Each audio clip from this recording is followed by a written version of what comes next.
the desert of the real.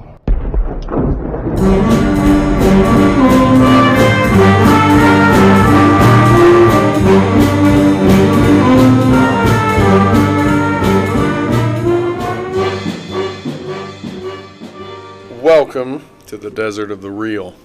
I'm your host, Jason Dietz. Joined with me, as always, is Ryan Hudson. Desert of the Real is a movie podcast where I forced my co-host, Ryan Hudson, to watch the movies that I think are great, magnificent, or, impactful in some way. We're two high school English, film, philosophy, creativity, and music appreciation teachers with graduate degrees, and we attempt to use our academic training to dig deeply into movies. We explore the creativity, the philosophy, the film studies, the ethics in our films, and we push our listeners to think critically about your entertainment. Thanks so much for listening to The Desert of the Real, Jason's Choice. Yeah, I mean, even if you weren't familiar with this movie or you're just excited to have an opportunity to watch a new movie, we're glad you're here. We're glad you're making us a part of your day. Yeah. Hopefully your movie experiencing experience. Hopefully it's a good listen. Hopefully you like listening to us. I think at this point, if you didn't, you stopped a long time ago. So, well, if you haven't, please feel free to give us a 5-star review. Yeah. That helps out a lot. And for my sanity, if there's someone that you know that might like this, you should tell them or share it. Put it on your Insta, whatever feed thing. Make a TikTok celebrating. You who the are Desert of the Real, famously who's anti-TikTok. You know what? Use the weapons of of your enemy. Of the enemy. What movie was that? No, that was from. That was recent. Andor. That was you. That I. Yeah, use the weapons of your enemy.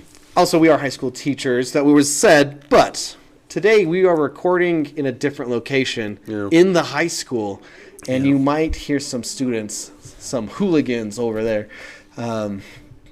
Anyway, just just so you know, there's some random shouting in the background. That's those students over there. Yeah. So, what movie did we watch? Okay, we watched a movie 2018. 2018 Netflix film Calibre.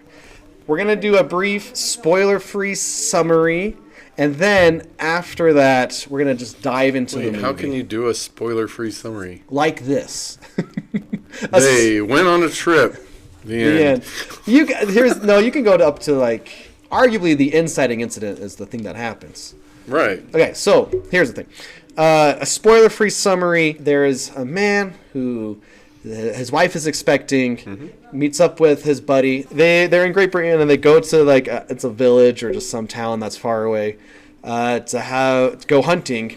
But then there's an accident that happened. Yes. Meaning someone else got hurt. And now the rest of the movie is an ethical dilemma of what should they do, what should they have done, what will they do, and how is it all gonna resolve itself? Yeah. So it's something happened. What are you gonna do about it? Yeah. That's the movie. That's literally without giving away too much. And so if you want to stop there and watch it before you listen to the rest, we will dive into spoilers after. And I highly recommend that you watch this movie. That's I think good. it's one of, I'd probably say this for every movie I pick, but this is one of the best films, in terms of forcing us to consider various ways of dealing with right and wrong. It hits a lot of the big philosophical questions, so I think it's a great movie. Yeah. So, anyhow, pros and cons. What did you like? What did you hate? Okay, so I don't have a lot of cons, if I'm being honest. Because I think this, oftentimes when there's a movie that has this is simple in quotes, premise, right? It could feel like, are we stretching this out? Are we turning something that should have been a shorter thing and longer? I don't think that applies here. Yeah. There's, for example, there's a Black Mirror episode, which is an interesting concept, but an hour of it is too long. There's one where someone's trapped in a car, and it's like, oh, this would have been better if it was 20 minutes, 30 minutes. Oh, yeah. But This movie, I don't think suffers from that. There's basically no fat, is what I'm trying to say. Yeah. I almost have no complaints, basically. The only complaint that I have, honestly, is the very, very, very, very, very end of it. Are you kidding me? When he breaks the fourth wall. Oh, that's one of my favorite parts. I hate that's that. actually a super good moment for me. Oh, okay. Everything else about this movie, I very much love. So I will say something that it's definitely a nitpick. It's not like a deal breaker, but it's something I always think of because my dad will always scoff at this. Yeah. When characters or people in movies run through woods at nighttime. Because you can't. In real life, you can't do that. But you trip on crap. Yeah, you get hit in the face with branches or snagged and stuff. But like in previous episodes, we've literally talked about how lighting at nighttime has just shifted, and how usually in older movies you could just see things super well in night scenes, but a trend now is let's just make it dark and hard to see, like real life. Like, no, we don't need that. So that's why it's literally not a problem, because like we get that it's night. We get that even though we can see everything clearly, it's night. It doesn't break reality. But I will always think of, especially if they're running through woods, it's like, oh, my dad he would not appreciate that.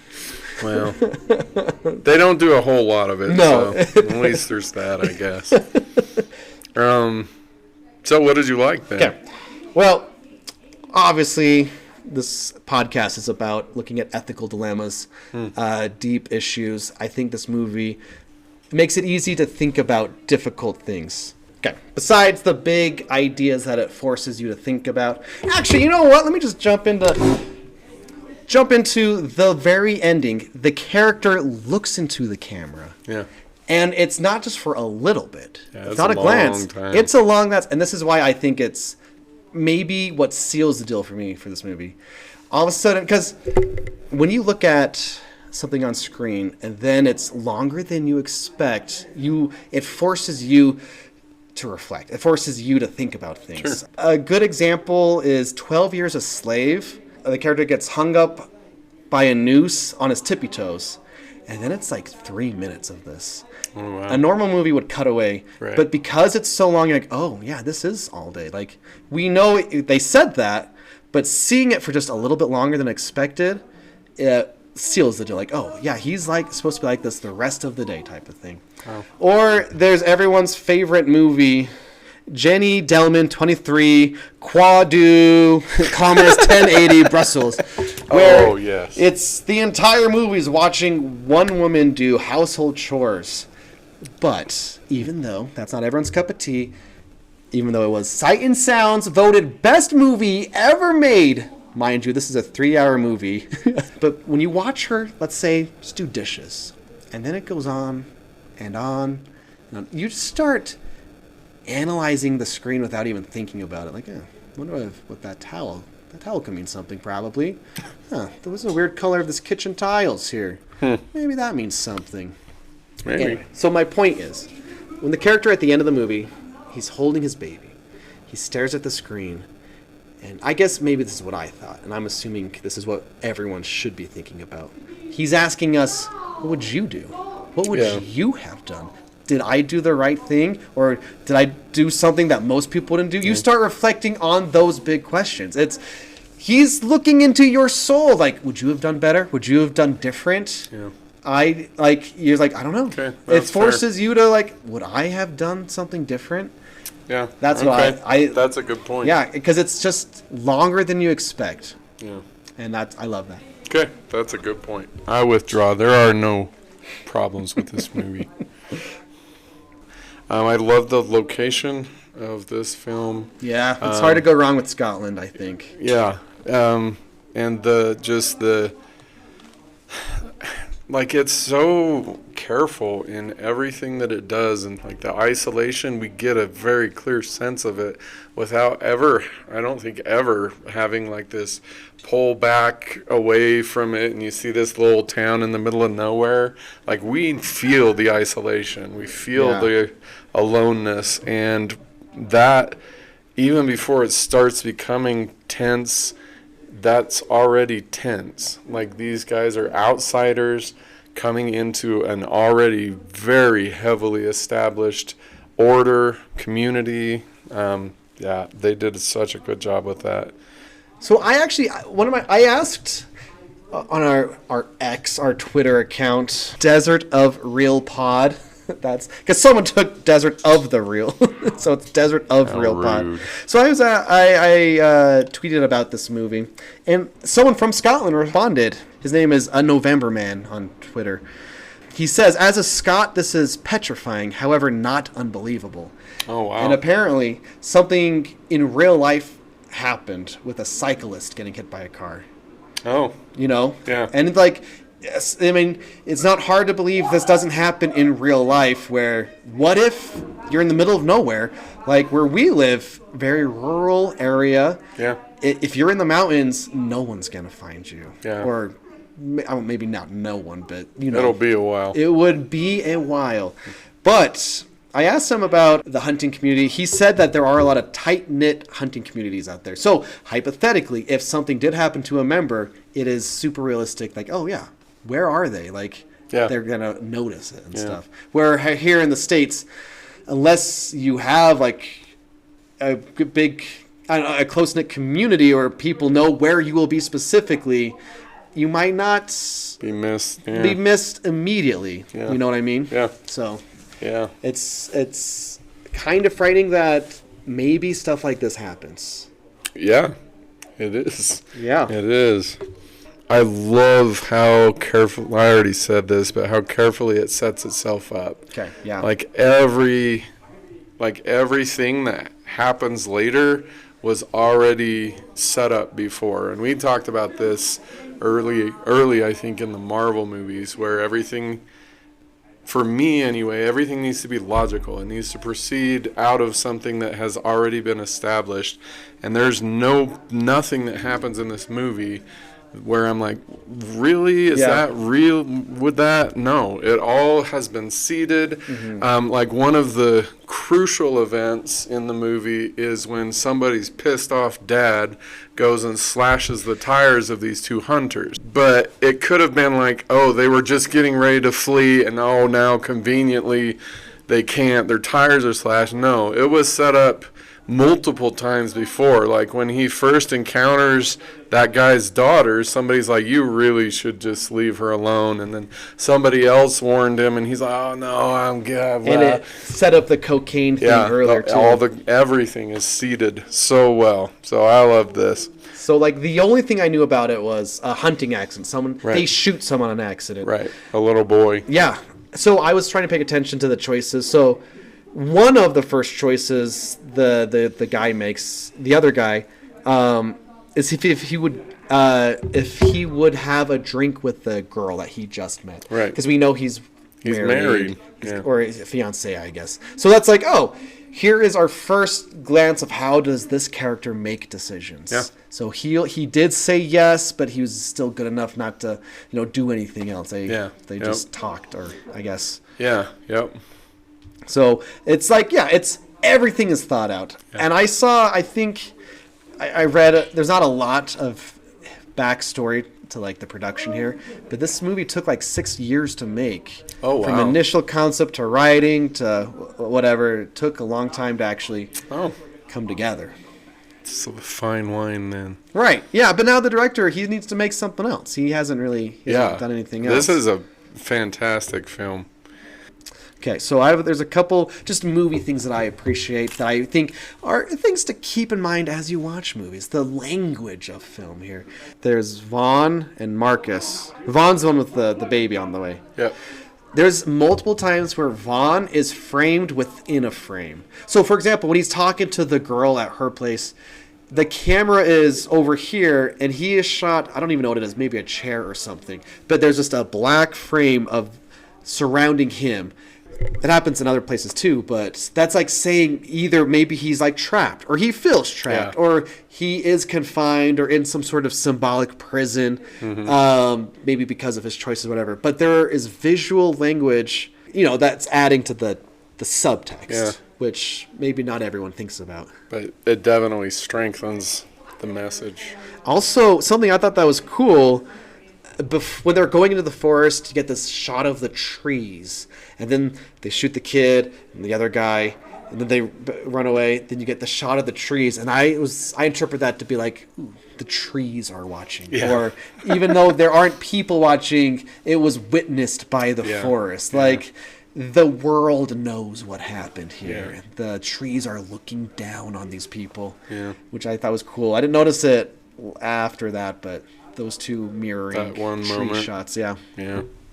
Okay, can I just say something that bothered me? Yeah. They're about to shoot this deer here. I don't know who shoots the head. You're not supposed to shoot the head of a deer. Okay. You're a hunter, right? I will say I have hunted. I'm not like... Okay, I have never in my life shot another living creature. Okay. I would shoot the head. Okay, no. Because it's smaller. Headshots. No, not Like I not played for Fortnite deer. headshots. Okay, that's for video. Okay, here's the thing. Don't shoot the head of a deer, okay? For one thing, if you miss the brain, it's most likely not going to die. And the brain is smaller than human brains. It's a lot harder shot. Plus, if it has antlers, that's another factor that's going to get in the way and stuff. And the head is a lot harder to... Plus, it was broadside. It was the perfect shot. You shoot here, puncture the lungs and heart. It's almost impossible to miss that shot. He was so close. But let me shoot the head. Oh, he doesn't know. He never been hunting in his life. He should know. Okay, he should know. Shoot. I guess if it's standing, it's kind of like right above, right behind the forelegs. Yeah, like because if you hit somewhere else, it probably won't die. And then they're running away. All that adrenaline's going to get into the meat and ruin the meat. You don't want that. You want them to die pretty much as soon as possible. Okay. Here, if this happened in America, wear orange. That's safety tip number one. The rule of thumb is it's going to be your fault if you shoot a person. Right. I remember in the safety video for Hunter's Ed seeing like, in this situation, you wouldn't shoot. So, for example, you never want to shoot if an animal's on the ridge. Do people live that way? Probably not. Because if you miss, where's that bullet going? Into space. Yeah, or down somewhere else. Oh, okay. And if an animal is in front of water, you're not supposed to shoot it because a bullet can ricochet off of water, Oh, okay. And you just always want to make sure you are shooting an animal, essentially. Okay. Like there was a hypothetical situation, a guy carrying a deer out, and the other guy couldn't tell if that was a deer or not because it was a little bit foggy, You should drag that. Put your orange tape on it or orange whatever on it if you're dragging it out. Stuff like that. So, first of all, don't shoot the head. That's what moved last second. That kid should have been wearing orange. The hunter should have checked his surroundings. Okay, but dude literally had never been hunting. Right. Like, his friend's just like, hey, let's go hunting. And the guy's like, I don't know. And he's like, oh, no, it'll be awesome. Let's go do it. So it's on the friend. You know what I mean? Okay. And that is a massive theme of this. Vaughn is functionally our main character. Yeah, he's the one that... He's the audience surrogate, I suppose. Right, he's the one that has the kid on the way, his wife's at home, and so we're left, even at the end, with who's responsible. Right. Like who caused this to happen? If you didn't watch it, I'm going to give you the spoiler version of this. So, we already talked about, they're going on a hunting trip, the Vaughn isn't that into it, but he's going because this is his boy. Yeah.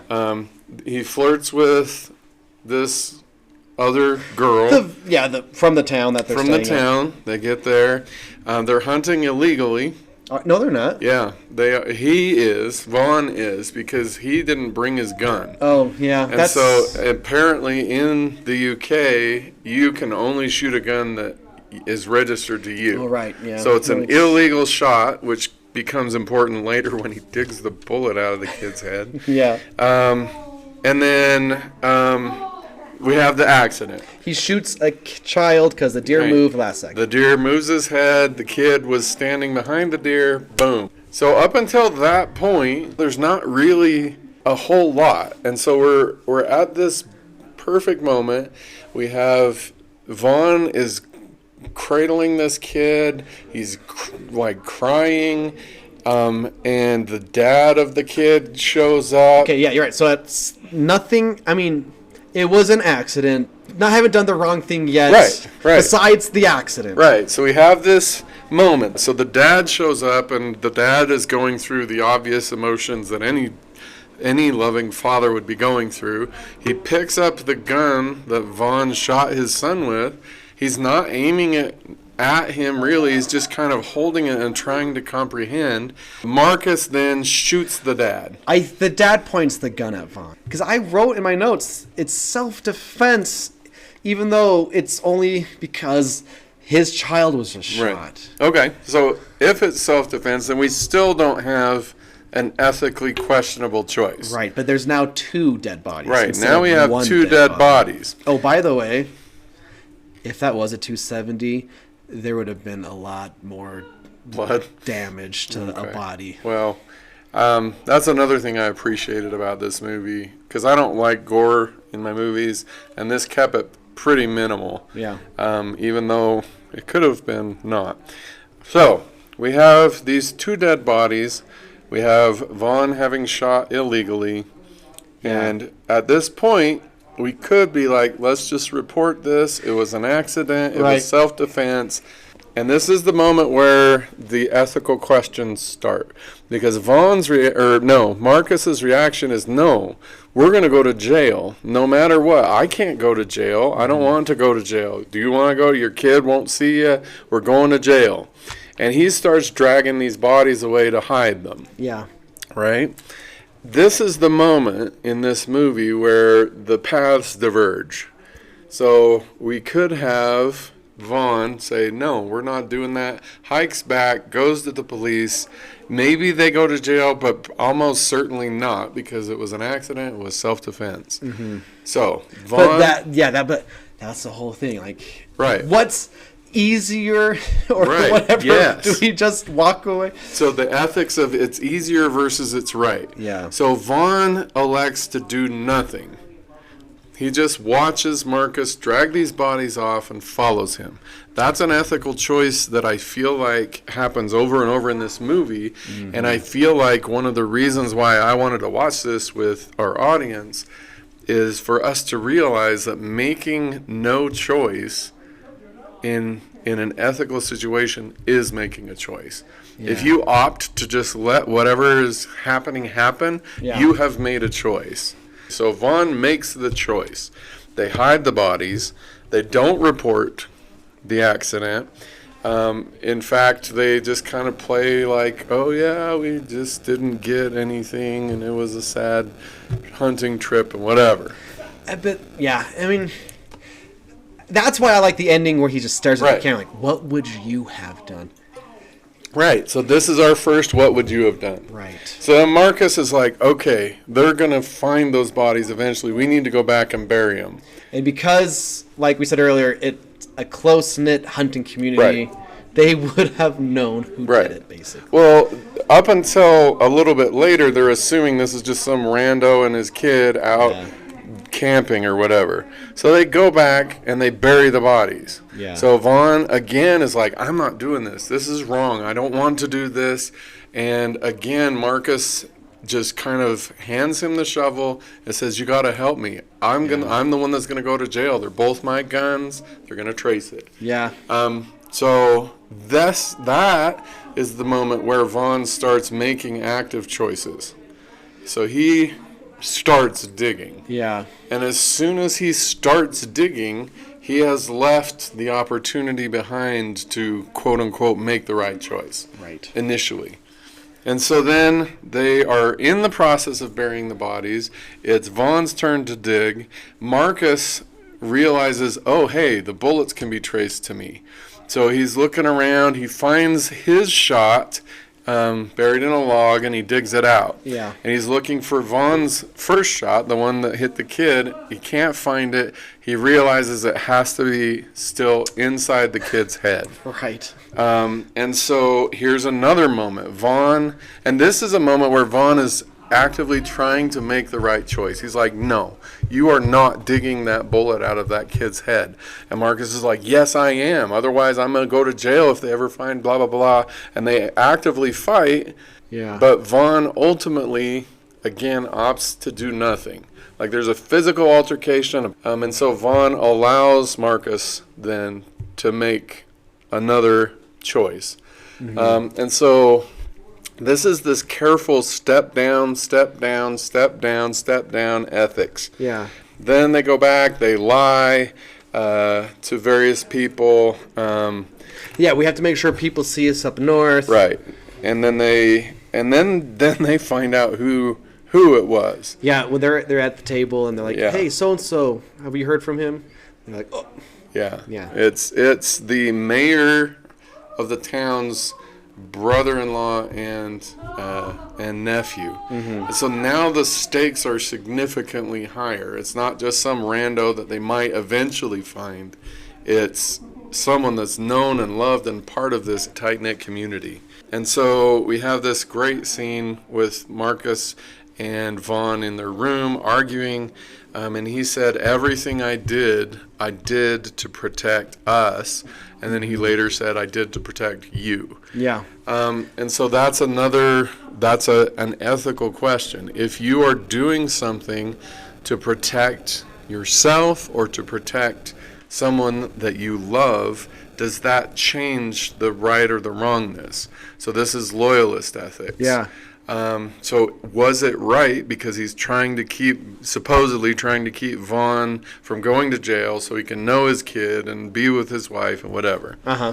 Okay, we're almost done with this very long ethical dissent. This is good. Then they can't leave because, like we already said, their tires have been slashed, they're getting repaired. See, that's what I mean. Like, the movie is smart about... Oh, yeah. Like, you maybe could have dabbled in, like, lying with people or making excuses. But no, it's like, oh, this other problem that we didn't foresee has made it worse for us now.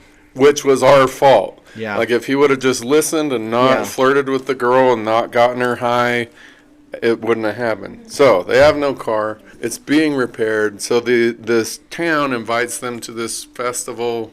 Yeah. I think it's some kind of winter festival or something. They just drink a lot. And that's the moment when the people in the town are like, we have to go find our people. Right. And they organize this search party, and they make these two, Vaughn and Marcus, come with them. And they knew it was probably... They probably suspected. Yeah. The townspeople probably suspected. But here's another choice. Do they go with them, or do they, like, no, I don't feel good, I'm staying home? No, they choose to go with them because they don't want to cast suspicion on themselves. Right. I mean, that makes sense for them to do that to stay secret. Yeah. Let us help you. Yeah, we're happy to help. Yeah. Actually, they even not like, oh, do they know? Do they know? Like, why would they give us our car if they knew? Right. There's this whole great trying to suss out what the people are thinking. Yeah. So inevitably, because the townspeople have dogs, they find the bodies. And here's another choice. So they could say, we made a terrible mistake. Throw themselves on the mercy of the court, whatever. No, they choose to run. So they're running away, and then the townspeople let the dog loose on them. They kill the dog. It just keeps getting further and further and further down. And Vaughn is the one that gets caught because the dog bit his leg. And we have one of my top 10, I don't know, I always say that. Just this magnificent dialogueless scene where he confesses. And like it is, the sound cuts out. Yeah. There's just the music, but it's so emotive and like you know exactly what people are thinking, feeling. Anyhow, so he chooses to confess. That's another ethical choice. Do you quote unquote rat your boy out or whatever? And then we get all the way to the end with the final solution that this tight-knit group of people choose. There's a great quote, actually there's a lot of them. So Vaughn says, I'm sorry.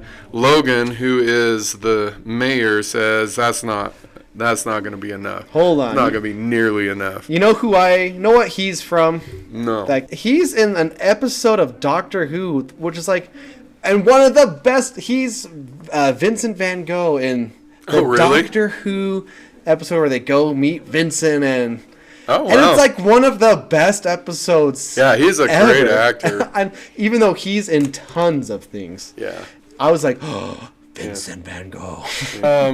So they come up with this solution because almost everyone wants to just kill both of them.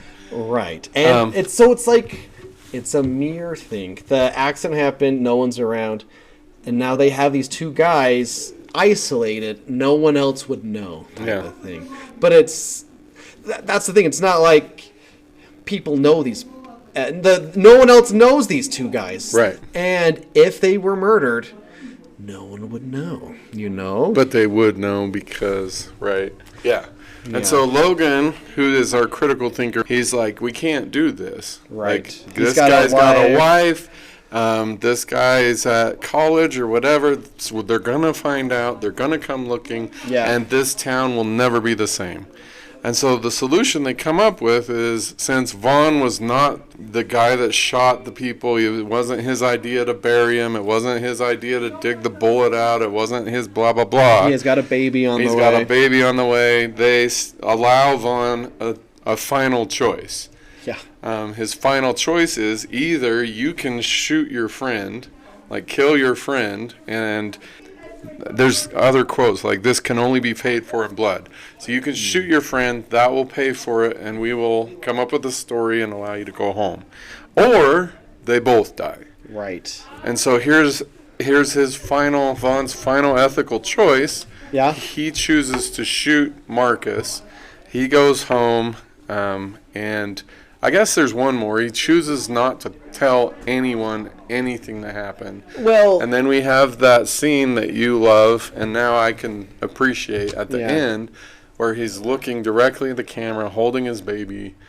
like, 'cause he's like inviting us to judge him. Yeah. But at the same time, it's like, well, what would you have done? Right. And I know I've said that, but it's not just one choice. It's even the choice of shooting his friend. Yeah. Like, would you have been able to shoot your friend if it meant you were like that you were gonna survive?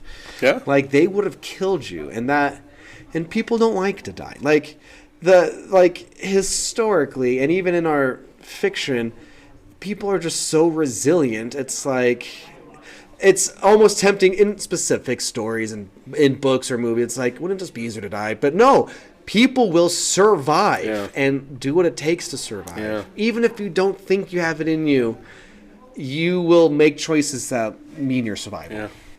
So ethically, very, very rich. There are, I think, at least 3 places that are universally applicable. We already talked about one of them. So the ethics of the easy.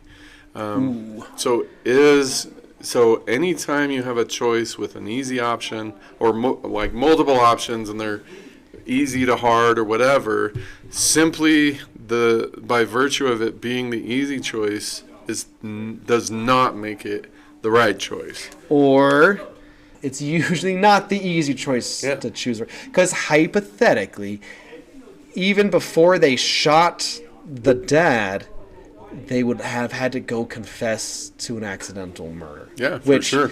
Like I said, hunters are usually at fault because it's your responsibility. Yeah. But now that there's 2 dead bodies, they would have had to face consequences no matter what. Yeah. The authorities. And, you know, they try to say, take us to authority, like, arrest us now, and that's where the guy's like, it's too late for that. They could have gone it through the legal way. Now they're doing the back road way, tied to a barn way. Yeah. Like, it's like, we could have gone through the authorities, but now you're forcing someone who wants vengeance to have the choice. Right. Yeah. And so philosophically, one of the questions that philosophy is interested in is, how should society be organized? Okay. And this is just pertinent to just that moment in this movie, because British society is organized with the big government, whatever. But there's also very clearly a quote-unquote government of small, isolated towns. It's a different law. it's different priorities, it's different structure. And so this is a really interesting moment. Should they have turned these guys over to the big government authority? Maybe. Yes. Okay, they sure. should have. Sure. But they were. But they're not able to angry, because there's the much more important social organization to them is their quote unquote family, their town family. Right, yeah. And so this distant idea of justice and whatever versus the very immediate my town, my family. Yeah. Yeah. And I think that for most of us, that is the way reality, in terms of society, reality is organized. Like what is happening right here in my town, in my workplace, in my family, will always trump what is happening, in Washington, D.C. or further than that. And that's true. Like, especially with family, it's like you would do anything for your family. There's a mini series on Apple. It's called Defending Jacob, where it's actually Chris Evans who plays Captain America. He's a lawyer in a town, but his son is accused of breaking the law. So now it's like you're a father, but also a lawyer, but you don't want your son to be accused. It's another interesting ethical story that. Apple makes great shows that no one watches because it's on Apple. Right. But I liked it, and plus it makes you think about, like, the same thing with this movie. What would you do? Like, if you think your child is guilty of something, would you do something or not because it's your child? Yeah. Like, the guy in this movie, the dad was I think about to shoot them because they shot his son. And I think that's, you can't blame someone. Like you can't blame him. Okay. Even if he wasn't going to pull the trigger. And theoretically, what if they didn't shoot him until he shot? Then our main character would have died. Or been shot at least. But do you wait until the trigger's pulled, or do you try to do what you think is right at that moment? Yeah. You know what I mean? The situational ethics there. Yeah. No thinking, just doing. Yeah. See, I'm paying attention. All right. Plus, I stole your ethics thing from my class. Yeah, steal it. Yeah. So, easy versus right. The second tier or way of looking at ethics in this is the immediate versus the long term.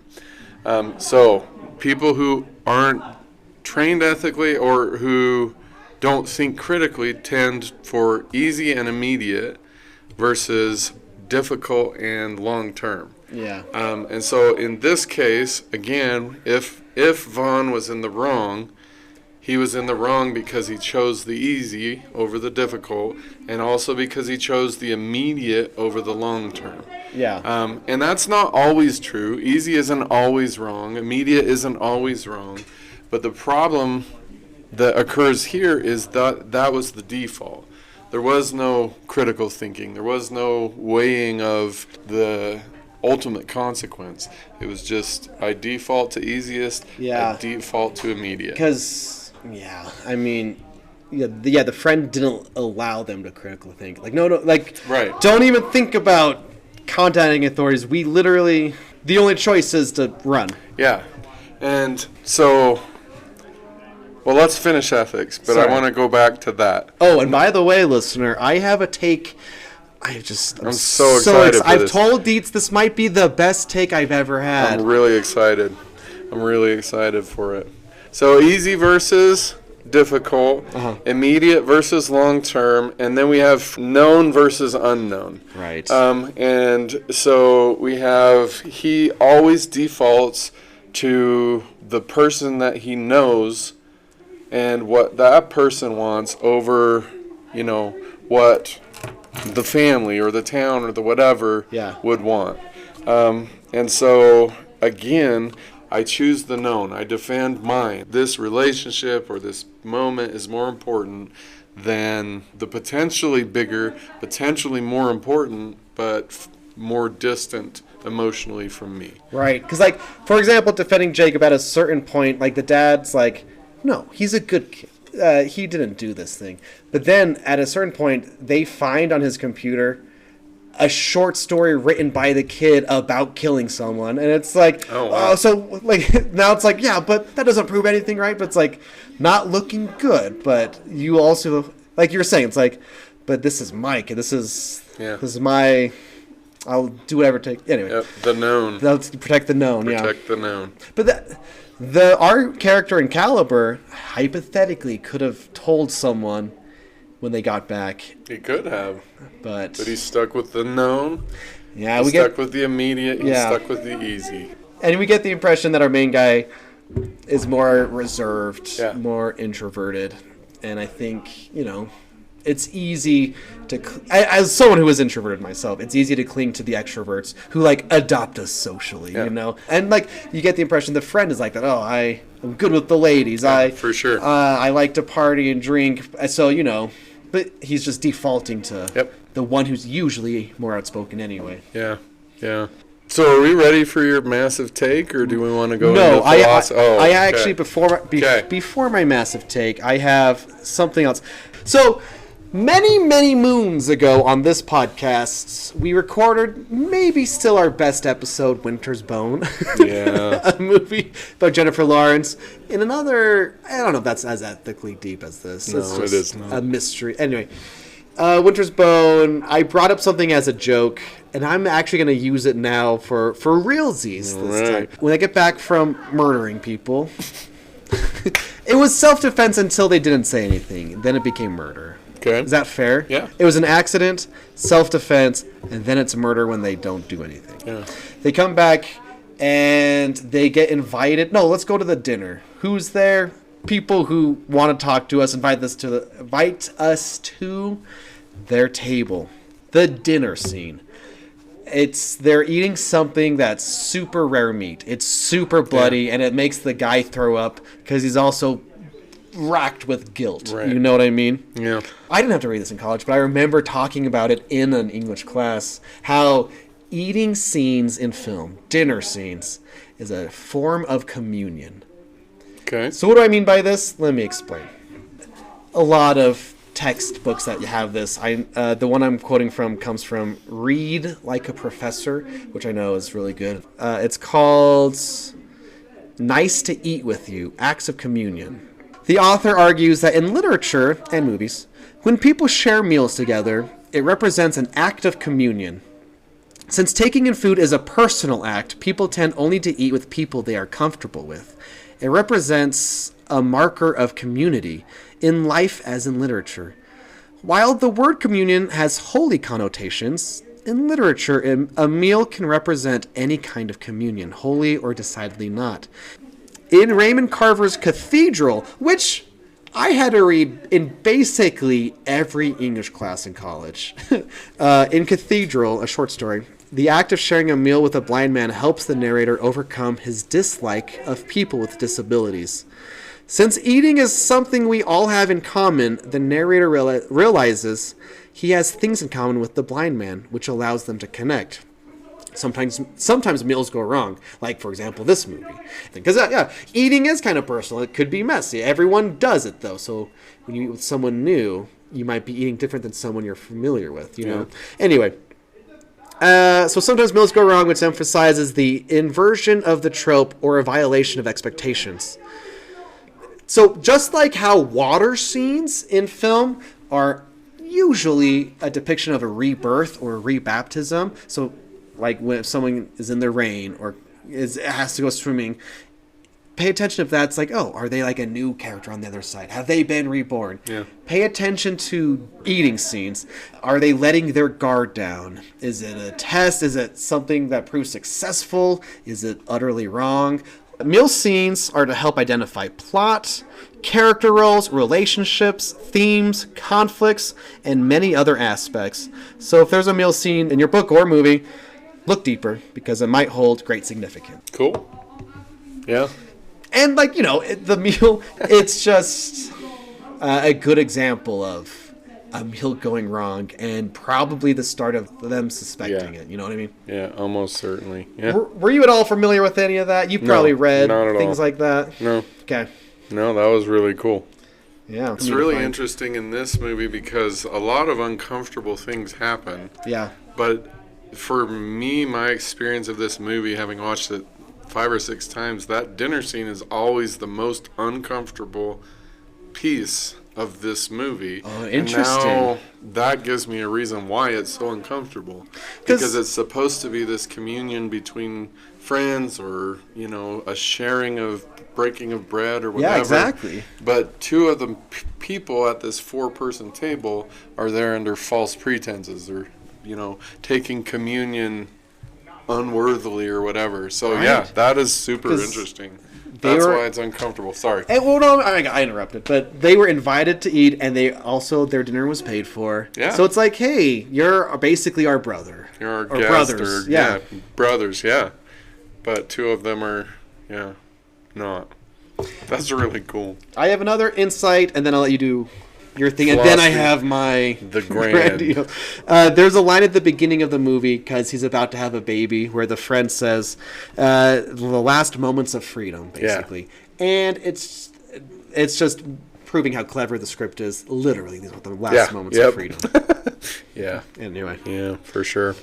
What's the philosophy? There's a lot. Take your time. Well, I'm just gonna run them out. So, this movie repeatedly forces us to think about the nature of reality. So there are multiple layers of reality here, and every time they make a choice, reality changes for them. And so we have, like, you know, this really artful argument. Our reality is largely, or maybe even exclusively, built on the series of choices that we make. Making a choice closes off other potential realities and forces us into this one specific reality, and then we make more choices. So we shape our reality over the course of our lives by the choices that we make. You mean decisions determine destiny? Thomas Monson said that. Decisions determine destiny. Yeah. So another question philosophy wants the answer to that we don't have yet is, what is the source of suffering? So here again, this movie makes a very strong case for we are the source of our suffering. If we are suffering, it is, again, because of choices that we have made. Is there a way out of suffering? I think this movie says yes, ultimately, because ultimately Vaughn makes a choice that releases him from at least the immediate suffering of the consequences of his choices. Does he continue to suffer because he killed his friend, because he's guilty, whatever? It doesn't address that. But we have this series of more suffering on the part of our main character, and then ultimately a choice releases him. So that's really cool. Yeah. There's a version of this movie where you can see, if there's like a multiverse thing all of a sudden, what would have happened if they didn't do this? And it would just keep splitting and splitting. Like, what would have happened? We'll never know, but in a different version, when you made the right choice, this didn't happen. Like, I've always thought that would be so fascinating, but I don't know how you would ever make a movie that would do that. But yeah, that was cool. And then the last one that this brings up is the idea of free will. So there are a lot of aspects of that this movie brings up. If we start from the premise, yes, Vaughn has free will. He can choose whatever he wants. We can follow it through, and this movie very clearly shows us the ways that we limit our own free will by the choices that we make. So if we allow a friend, for example, initially to convince us to go on a trip that we don't really want to go on, listening to our friend over listening to ourselves limits our free will. If we do things that limit our free will, and ultimately by the end of all of his limiting of himself, he was left with literally only one choice. Yeah. There was no longer free will. That's a good point. Oh man, that's a good take. Thank you. Yeah, he literally had shoot your friend or die. Yeah, because he himself he could have tried shooting everyone else, but then he would have died probably. Right, he would have not made it. Plus, that's not who he was. Exactly. So I think the premise of this movie is we have free will.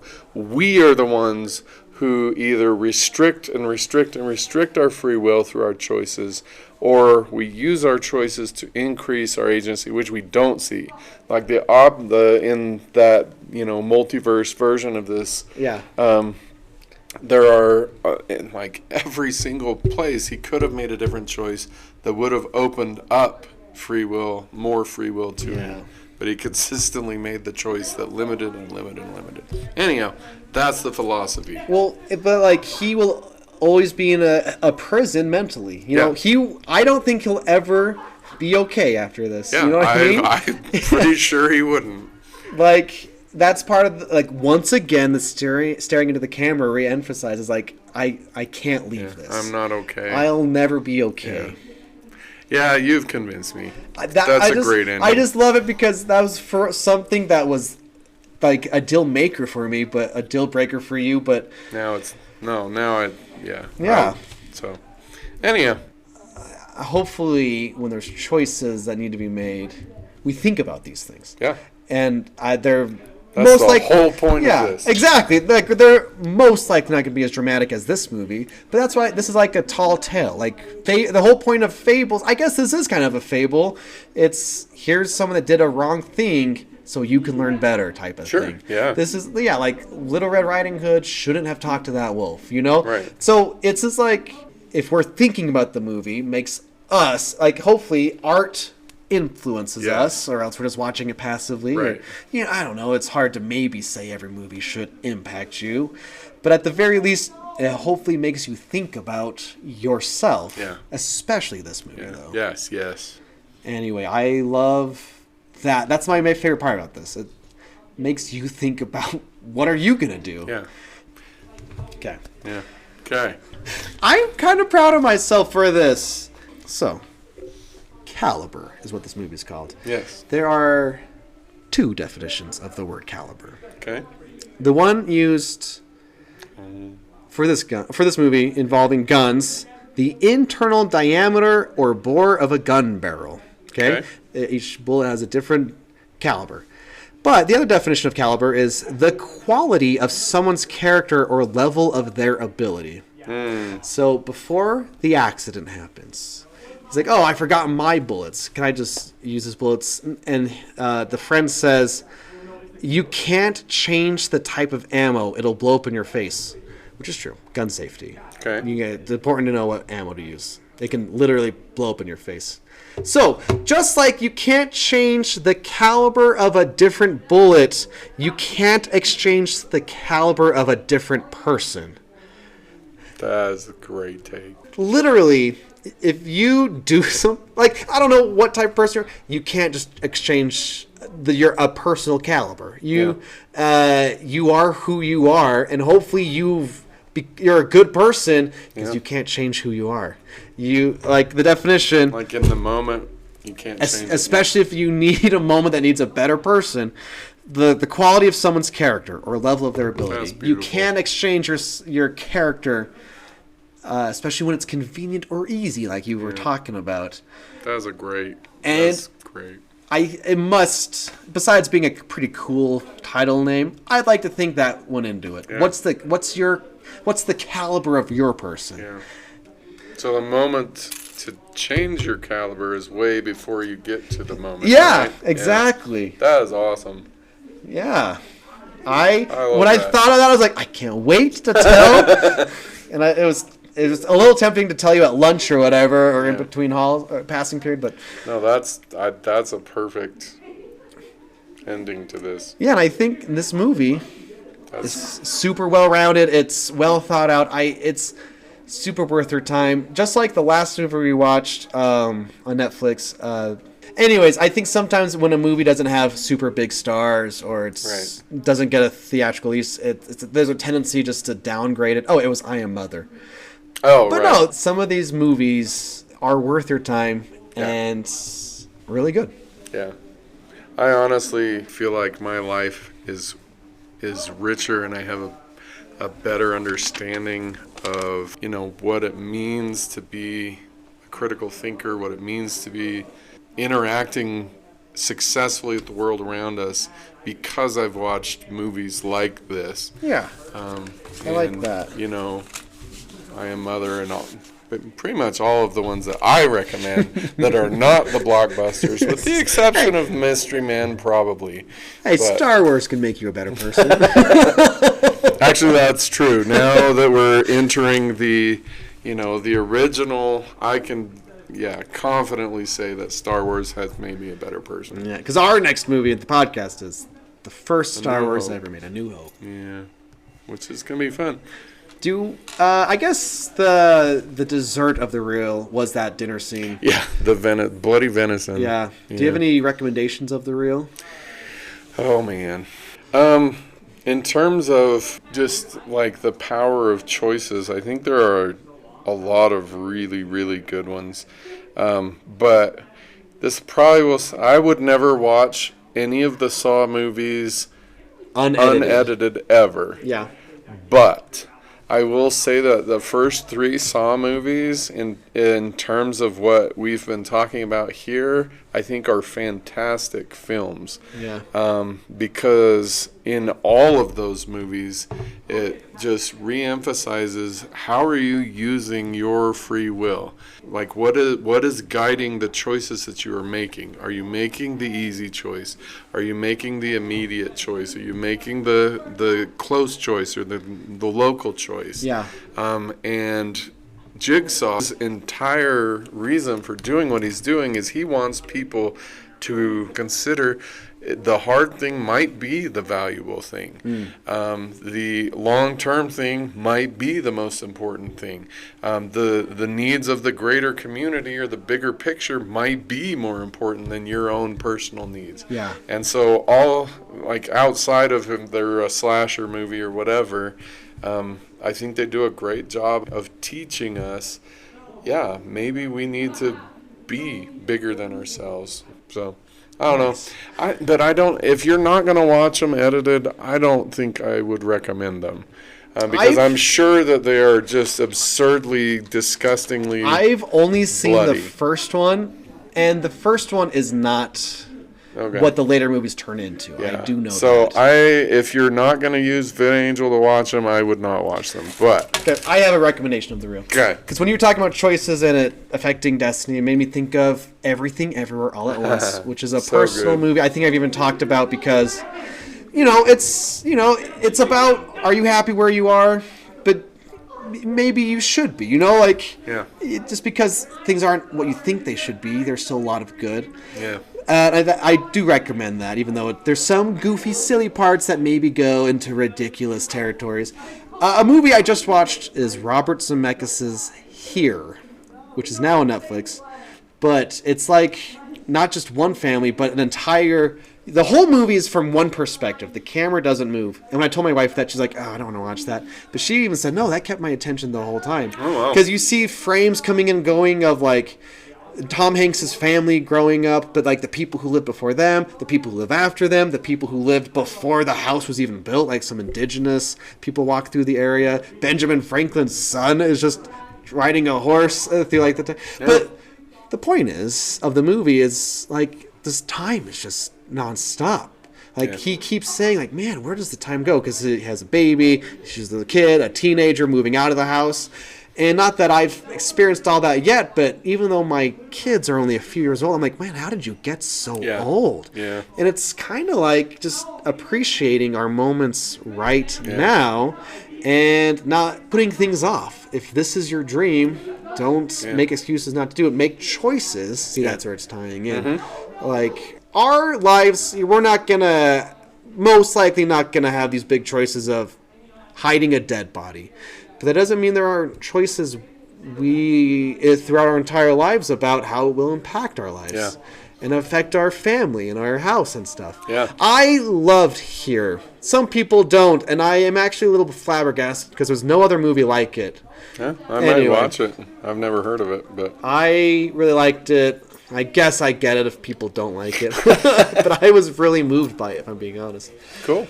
Anyway, thanks for listening. Thanks. Next week, Star Wars.